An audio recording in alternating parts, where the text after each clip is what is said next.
Hi guys, welcome to this week's episode of Recovery Talk. First of all, apologies for the slight delay in this episode.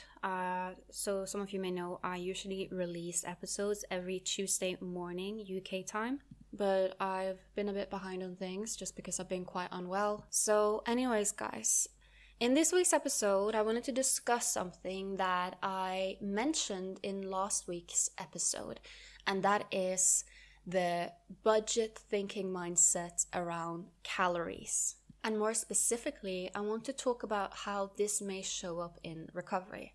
So some of you may be familiar with how it can show up during an eating disorder, but I want to talk about the fact that in recovery, even when someone is pursuing food freedom, this can sometimes be a mindset that really can, prevent full recovery. And also, this can sometimes be reinforced by treatment professionals. So first of all, let me start by explaining what on earth I'm actually talking about. What is the calorie budget mindset? And first of all, did I make it up? Yes, I am making up a lot of terms just because there aren't terms for things, and I like making up terms. And funnily enough, I make up terms and then I see other people starting to using the terms and it kind of becomes a thing. So yeah, creator of terms, that's me. Okay, so to be fair, I'm sure this term has been used many times in the context of diet culture, right? So calorie budget is often how, some calorie counting apps and spaces that, promote that behavior will talk about it, where they essentially say that your calorie goal is a daily allowance, right? It is a budget you can't go over, right? In the same way that if someone is on a money budget, right? What I'm talking about is how this can apply in recovery. So first of all, let's just clarify a bit what I'm talking about. When I'm talking about the calorie budget mindset, I'm essentially talking about the mindset of viewing your calorie goal, your minimum calorie goal, emphasis on minimum, as a maximum. For example, you're someone who's in recovery and you've been given a calorie minimum of 3,000 calories, right? Maybe your dietitian has given you a meal plan of 3,000 calories, right?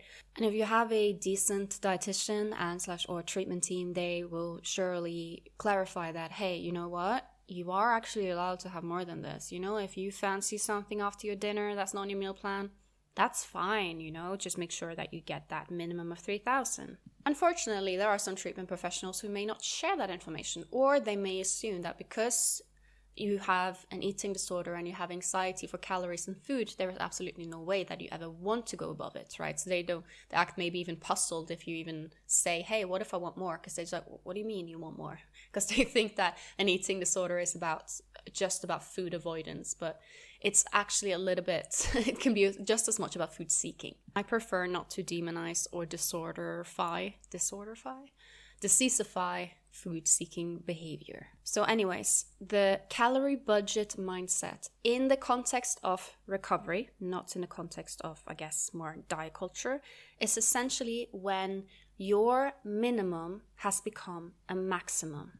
In your head, sometimes it may be slightly reinforced by treatment professionals who tell you, eat 3,000, and then kind of not really encourage you to go above, or they may seem confused about the prospect of you going above, or be like, don't go too much above, you might get binge eating disorder, or, that bullshit, But chances are, deep inside that your, calorie goal, if you have one, because this applies more for those who've been given a specific calorie goal or have set themselves a calorie goal, that is actually a minimum but not a maximum. But with an eating disorder, minimums often become maximums, except for movement. With movement, it's the opposite. Maximums become minimums. So if someone, for example, have been told by their team, hey, you can't exercise, but you can do maximum 30 minutes of walking a day, then that will become the minimum. You need to do exactly 30 minutes, right? Very common eating disorder mindset.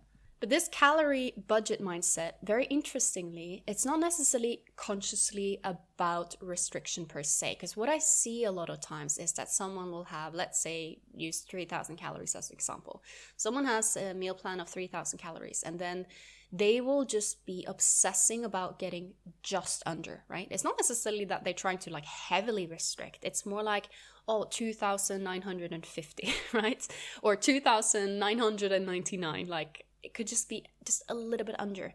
And the thought of literally eating maybe even like 10, 50, 100 calories above that 3,000 number invokes extreme fear and anxiety.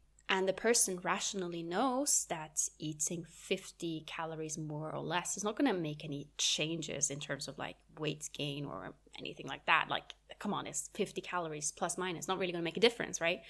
But it is a mental block more than anything. And of course, subconsciously, the eating disorder may feel like if you go above that number, even if it's literally just eating 3,010 calories, there's going to be drastic bodily changes overnight, or you're going to lose control somehow, right? Even though that's not the case. I think the calorie budget mindset is important to call out because I see a lot of people who go through recovery where they do eat quite a decent intake, and that is amazing and so important. Refeeding is an essential part of recovery. You know that. That's always what I preach, right? So there could be someone who goes through recovery, eats a sufficient intake, but they never, ever, ever go above it, even if it's just 10 calories above it, and they're still hyper-focusing on that number, right? Yes, you may refeed yourself, but you may not completely rewire yourself. So the point with a meal plan, or even just with a calorie goal, is not to be like, hey, this is a homework you need to do perfectly. This is how you exactly need to eat. That's not necessarily the goal of a meal plan, for example. The goal of a meal plan is to make sure you're getting enough and that you don't go long periods without eating. Essentially gives you some structure to make sure you're eating evenly throughout the day, and it gives you an amount to make sure you're eating enough. It does not mean this is your maximum, or it does not mean, oh, you can't eat until X o'clock. For example, if you have breakfast at 9 and then lunch at 12, that doesn't mean that you aren't allowed to have a snack before your lunch, or even eat an earlier lunch, or even have double breakfast if you want, just because it's not on your meal plan. The meal plan is literally meant as a tool to help your recovery. It is not meant as a tool where you are, doing a homework and you have to do it perfectly. If anything, that perfectionism is just fueling the eating disorder.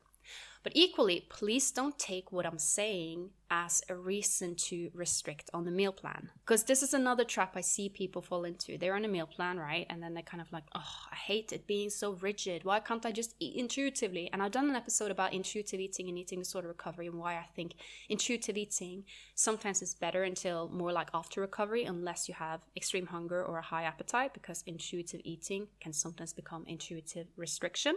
So yeah, basically I sometimes hear people say, well, I'm on a meal plan, but I don't like it. Why is it forcing me to eat every X hours if I don't feel like it? That just sounds rigid and restrictive. Not restrictive, but that sounds rigid, right? Actually, you know what? You kind of have to do that, right? Because if your eating disorder is being allowed too much space and freedom, it might just try and convince you that you like to go long between meals, and then it may convince you, or you just like to eat less. So please don't take anything of what I'm saying as a reason to eat less than a meal plan. That is not what I am talking about. I am talking about the calorie budget mindset, and essentially seeing the meal plan as a maximum instead of a minimum, and seeing the timings on the meal plan as this is when you are allowed to eat, and you're not allowed to eat anything before this, because you are allowed to eat as much as you want whenever you want. You have unconditional permission to eat. I'm going to do an episode in the future about moving from meal plan to intuitive eating, and when is the good time to do that, what are some strategies to do that smoothly. I will talk about that more in the future, and also talk more about meal plans in general. Are they helpful? Are they harmful? Do they reinforce rigidity or perfectionism, or can they actually be a helpful tool? But overall, what I'm saying, and I'll say it again, and I said it probably 3-4 times already in this episode, a meal plan is a tool meant to help you in your recovery. If you notice that a meal plan is holding you back, maybe you are very, very ready to just go all in. Maybe you have extreme hunger and you just feel like, oh, this is just holding me back and actually restricting me in some ways. Then it's okay to drop the meal plan, right? Of course, if you are in a risk of refeeding syndrome, or, don't just do this without talking to a medical professional, just making sure that you're safe, right? But more about that later, and let's just go back again to the calorie budget mindset. So first of all, why does this happen? Because we know rationally that someone eating 50 calories less than their goal or 50 calories over, it's not going to make a big physical difference. So if it's not going to make a big physical difference, why do I even care, right?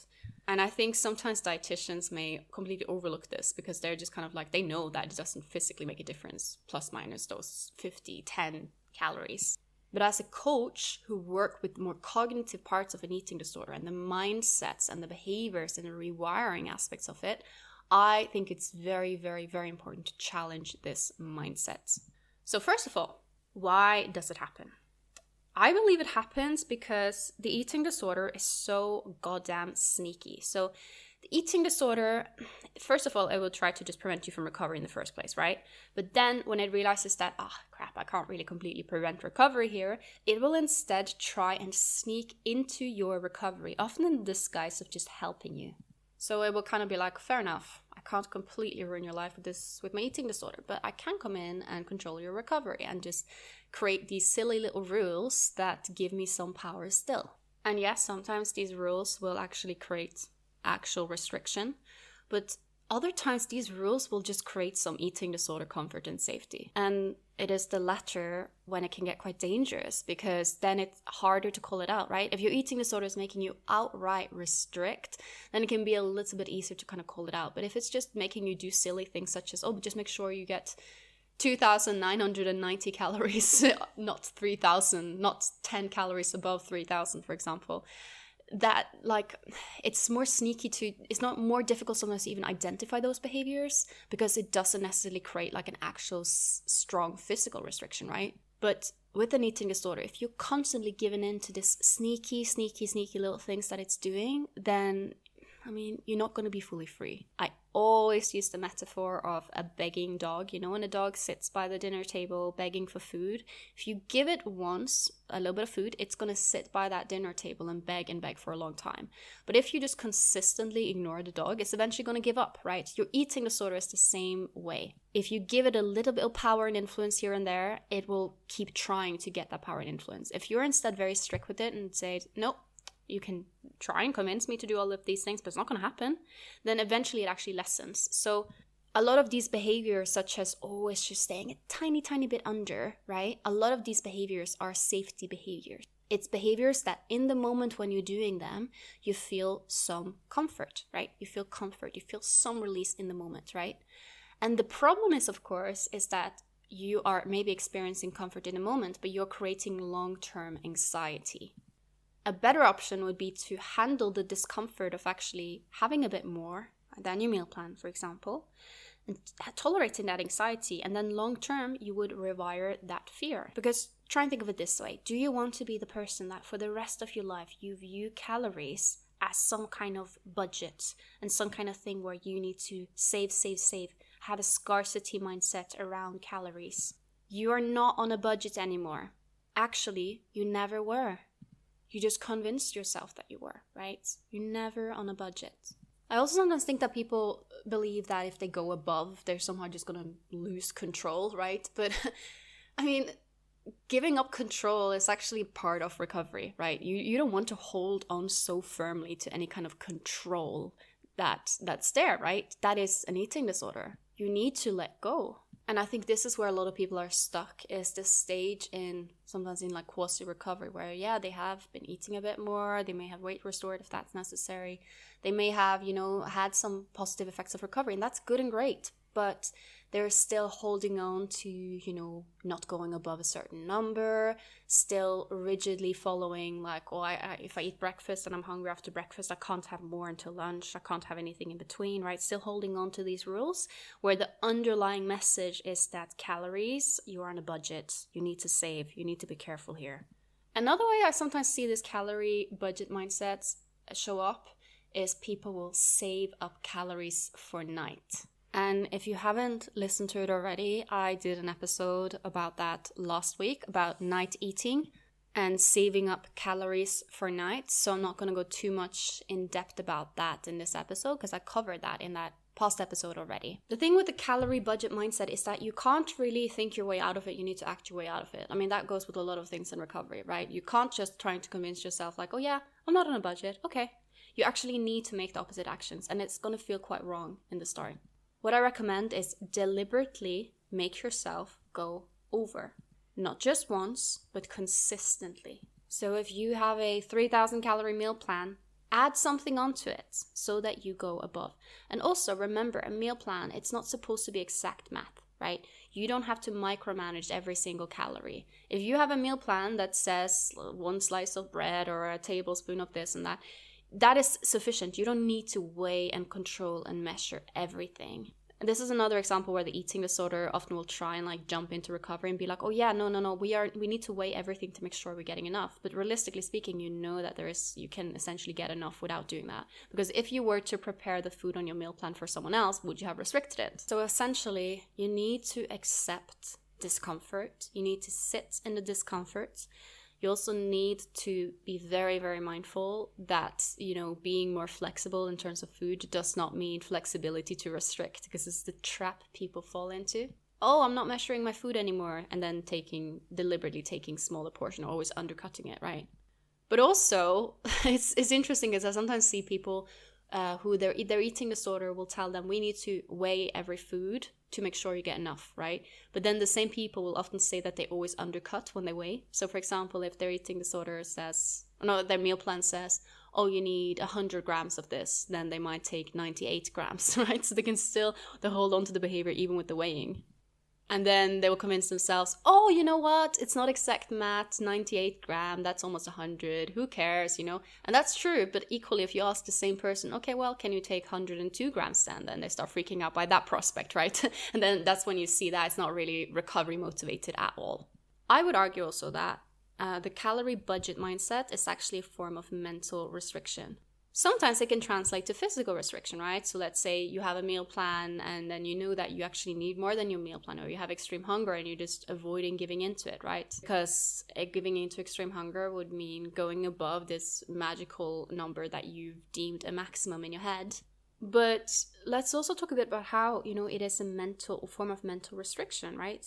It is a form of still saying that food is something you need to be wary around, you need to control, you need to manage, you need to again, it's a scarce resource, right? And whenever something is a scarce resource, it becomes way more enticing and exciting. This is why you can see someone who is heavily mentally restricting, they may have, binge cycles as well, even though they're not necessarily physically restricting that much. They have mental restriction and mental mindsets and rules around around food. For example, they have a budget throughout the week, but then in the weekends they lessen the budget, right? Or they throw away the budget just in the weekends, right? But the budget should be thrown away every single day. And I understand that it can be a little bit stuck in you, Try and think of it this way. Someone is very, very poor and they have to very, very rigidly budget out their money to be able to afford basic things, right? It's a necessary temporary tool at the time. But then that person wins a bunch of money in the lottery and suddenly they're very rich. They may still notice that they have urges to save and to budget, right? Just because they're still recovering from that past trauma of being very, very poor. And I think the calorie budget mindset in recovery is a little bit similar. You're still kind of recovering from having had that way of thinking.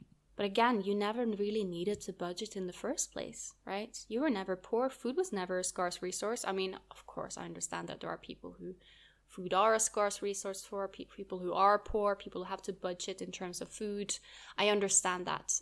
Food insecurity is absolutely real. And I also know that with food insecurity, that can have implications of your relationship to food later in life. So please don't think that this is me dismissing people who experience genuine poverty, genuine food insecurity, and not knowing where their next meal may come from.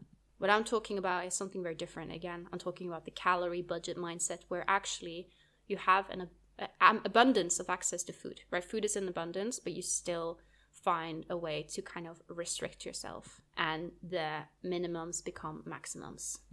Figuring out if this applies to you is pretty easy, you just see, well, does it freak me out to eat more than my, I guess, quote unquote goal, right? Does it? Well, if it does, you should probably do it. And if it doesn't, you should still do it, because why not? And it's so interesting because very often it's not necessarily strong restriction above that number, because people with eating disorders love food and they often want to get as much as possible out of their food, right? So this is why it's I often see not necessarily like heavy restriction, it's more like light, tiny little things, but they still want to get as much as possible out of their food, right? So that's why you can see things such as just staying literally like 2 calories under the number, right? It's just that kind of thing. I would recommend, again, if you have a meal plan, unless different agreements has been made with your team, you probably don't need to micromanage and count everything. If your plan is already kind of prescribing you an amount and you know that you're not going to restrict on that amount, then you probably don't need to micromanage and weigh it. And if you do have to, do a bit of measuring, just make sure you're getting enough. I would say measuring in terms of like tablespoon or deciliter is a lot better than measuring with grams on the scale. But equally, if you know that you are getting enough without measuring, then there's no need to measure, If you're having high hunger or extreme hunger and you know that you are definitely getting enough, why would you need to measure and count that, right? Again, measuring and counting is, the way I see it, should only be used as a tool to make sure you're getting enough. Not as a tool to make sure you're not getting, quote unquote, too much. Because there is no such thing. Okay guys, now I'm gonna take a listener question. And the person is asking, how do I deal with recovery feeling like a failure? And how can I make recovery feel like an accomplishment instead? I think this is a good question because this is such a common one, right? So you're entering recovery and you are essentially doing something that takes a lot of power, right? And people around you may applaud you and be like, oh, you're doing so well, good job, blah, blah, blah. But then still you feel like a failure because your eating disorder is like, well, look at you, huh? Can't restrict anymore? You're failing. And sometimes people may have the same opposing feelings at the same time. Like they can be kind of proud of themselves for taking steps towards recovery and pushing through. At the same time, feel extreme shame for actually, eating more, maybe putting on weight, being more flexible, etc., etc. So you can also feel the two very opposing emotions at once. That's also common. And you know what? I have to be completely honest with you. Recovery is gonna feel wrong for some time. It's gonna feel wrong until it feels right. And instead of working on making recovery randomly feel right, you instead should work more on tolerating the discomfort and tolerating that, yeah, this feels wrong, but I know that it is right. Maybe identify the two different sides of you, right? You have the eating disorder side of you, and then you have like the healthy mindset side of you. Which one is it that makes recovery feel like a failure? And which one is it that sees recovery as the steps you need to take? Chances are it's the eating disorder that sees recovery as a failure, and then it is the healthy you that knows recovery is the steps you need to take, right? And for every step you are taking that pisses off the eating disorder and makes the healthy you realize that, yeah, you are doing something good right now, every single step you're taking, even though you feel guilty and awful and ashamed and whatsoever, every step you're taking towards recovery strengthens that part of you and shrinks the eating disorder part of you. It may get worse before better. The eating disorder may scream extra loud when you're challenging it. But with time and repeated action, you'll notice that the guilt eases. And I know this can be a little bit frustrating because we just want bad emotions to go away, don't we? We want them to go away now. And sometimes the best way for bad emotions to go away is to tolerate sitting in them for some time and understanding that if you sit in them now, they will weaken with time. But essentially, what this means is swapping instant relief for long-term relief. Try and think of it this way. When you have a cold or a flu, you don't desperately try and make it go away. I mean, maybe you do, but most of the time you kind of just accept, damn it, I have the flu, better just ride this one out, and it will go away, right? That is more helpful rather than, oh God, I need to fix this. I need to get rid of it right now, because you know that you can't. So instead you just accept discomfort and you know that if you just tolerate it, it will eventually get better. Recovery is the same thing, right? Recovery is about tolerating discomfort in the moment for long-term benefits, basically. So short-term discomfort for long-term relief. Of course, there are things you can do to make recovery feel better in the moment. You can be a little bit mindful of when do you feel worst about your recovery? What are your triggers, right? Maybe you find that scrolling Instagram makes your eating disorder scream out loud because you have a lot of diet culture content that you're following. Of course, you can limit those kind of things, right? But at the end of the day, even if you are in a perfect bubble, protected from everything triggering, you're still going to feel like recovery is the wrong choice. But that doesn't mean that it is, because actually your eating disorder, feeling like something is wrong, is a good indicator that it is something right. I hope that was at least maybe a little bit helpful in terms of shifting your mindset. And yeah, I hope you guys enjoyed this week's episode, and I look forward to seeing you next week. And yeah, have a lovely week ahead, and happy belated Halloween for those of you who celebrate that. I have not celebrated that at all, but I know that now the Halloween candies are probably going to be on like half price, so I'm definitely going to stock up some chocolate.